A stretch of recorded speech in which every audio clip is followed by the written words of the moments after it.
And moving on now to what has become the most confusing story in the news these days. And here's why.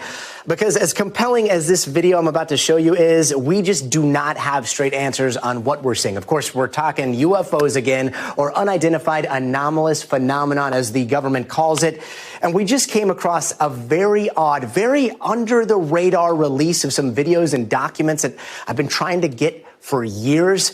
Now, with no explanation, all of a sudden, Customs and Border Patrol has released 10 videos from what looks like forward-looking infrared cameras from different incidents, and an odd 380-some pages of reports, news clippings, and emails about people at CBP talking about UAPs.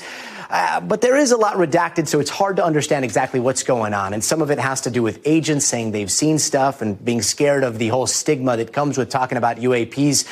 But the videos paint a more black and white picture, and at least one of them, this one immediately caught my eye because it's the same video I saw leaked years ago that I filed a Freedom of Information request to get my hands on. Never heard back. But among the UFO community, it is very well known. It's called the Agua Dia video. And again, there's no context released from the CBP, so I just want to show it to you so you can be left with the same questions I've been trying to get answered. What we're seeing here is allegedly from Agua Dia, Puerto Rico.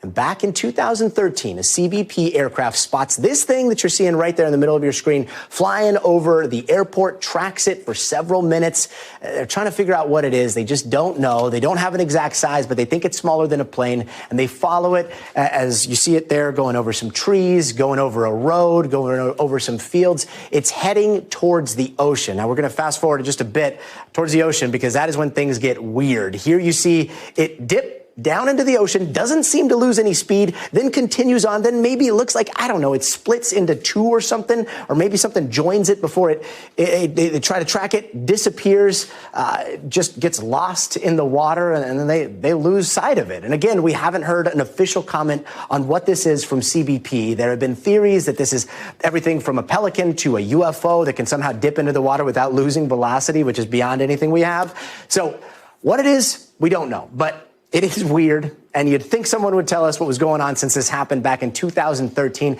And that's just one of 10 videos released. Some of them seem to show things like floating objects over the border that could be anything from hang gliders to balloons to drones, from cartels maybe. But again, all of this is coming after promises by lawmakers, by NASA, by the Pentagon that they are taking this seriously and could have answers soon. So fingers crossed. And I do want to bring in one very special person. This is a person who has led to this very odd time in our nation's UAP history. He's former Deputy Assistant Secretary of Defense for Intelligence, Chris Mellon, who has been pushing the government to disclose more of what we know. Chris, thank you so much for joining us. I want to ask straight up, this release from CBP, what do you make of these videos being made public now? It's very interesting. I don't know why it's coming at this time, but it's very significant for a couple of reasons. This will help the public understand what our military personnel are encountering all over the world. We're getting on the Defense Department side 50 to 100 reports per month.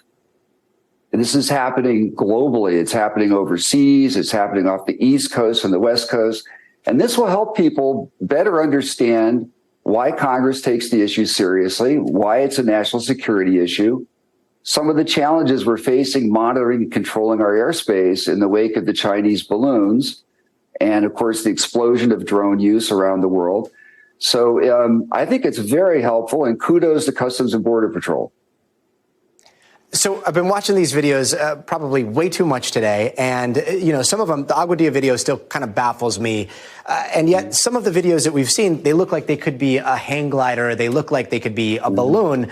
But all of this is being released without like any context here. Do you think that that's one step forward or two steps back? Or as you said, is it still progress in your eyes?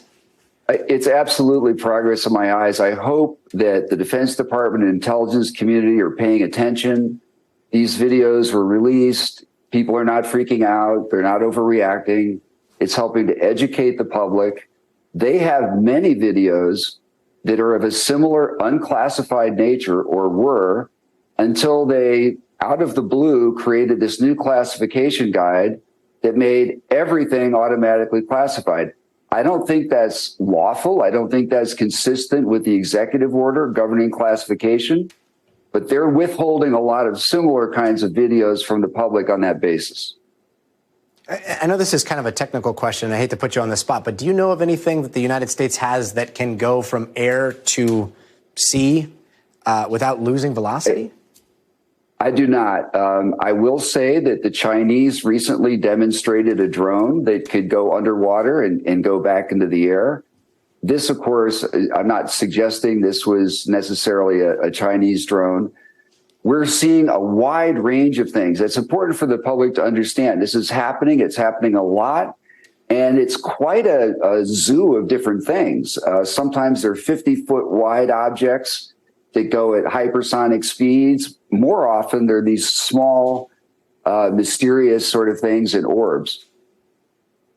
And in your opinion, what needs to happen now? Well, I hope the other government agencies will follow this example. When the public better understands what's going on, the national security community overall benefits, they get more support. This is also helpful to scientists because one of the things different scientists are trying to do, like Dr. Loeb at Harvard, is use machine learning to track and identify these things for scientific research purposes. And to do that, they need a lot of video to train on, far more than this.